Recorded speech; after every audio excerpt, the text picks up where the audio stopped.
நாகப்பட்டினத்தை கடந்த 2 நாட்களாக தாவக்கவினர் நான் கேள்விப்பட்டது என்னன்னா, மைக் செட் வச்சுன்னு போய் வந்து கர்ப்பிணி பெண்கள், மாற்றுத்திறனாளிகள், வயது முதிர்ந்தோர் இவங்கெல்லாம் தயவுசெய்து வராதீங்கன்னு கேட்டு இருந்துக்கிறாங்க. பெரும்பான்மையான வரல. வந்து நீங்க ஏன்னா திருச்சியில வந்து கட்டுக்கடங்காம வந்துட்டாங்க. நிறைய பெண்கள்லாம் காமிச்சிருந்தாங்க, நிறைய மாற்றுத்திறனாளிகள் வயதானவர்கள்லாம் வந்திருந்தாங்க. இங்க வரல. இளம் பெண்கள் நெருக்கடியான ஏரியா. இதுக்குதான் வந்து ராஜமோகன் கூட ஒரு இன்டர்வியூல சொல்லியிருந்தாரு. வந்து நாங்களும் ஒரு மருத்துவ குழு வச்சிருக்கோம். அந்த மருத்துவ குழு எல்லாம் கூட இன்டர்வியூ எல்லாம் பண்ணியிருந்தாங்க. இந்த கூட்டம் ஆரம்பிக்கிறதுக்கு முன்னாடி எங்ககிட்டயும் டாக்டர்ஸ் இருக்காங்க, நாங்களும் ஆம்புலன்ஸ் வச்சிருக்கோம். ஆனா வந்து ஒரு 108 ஆம்புலன்ஸ்க்கு ஒரு ஒழுக்கமா கரெக்டா அதுக்கான வழியெல்லாம் ஏற்படுத்தி கொடுத்திருந்தாங்க. ஏன்னா நீதிமன்ற உத்தரவு, முன்ன பின்ன வாகனம் போகக்கூடாது, கூட்ட நெரிசல் ஒரு பக்கம், இதெல்லாம் ஒரு அசம்பாவிதம். கண்டிப்பா இது ஏற்படாத அளவுக்கு பாத்துக்கணும். வந்து அது ரொம்ப ரொம்ப முக்கியமான விஷயம். அது ஒரு கட்டுக்கோப்பா பண்ணிருந்தாங்க.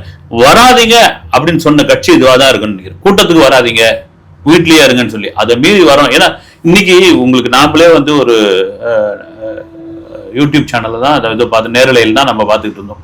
அப்ப நேரலையில பார்த்துட்டு போயிடலாமே. அவங்களும் அதான் சொன்னது, விஜயோட அறிக்கையிலேயே நீங்க வீட்டுல இருந்து அதை நேரலையில பாருங்க, நீங்க வராதிங்கன்னு. அதை மீறி வர்றதுக்கான காரணம் என்னன்னா, விஜயை பார்க்கணும் அப்படின்ற ஒரு விஷயம்.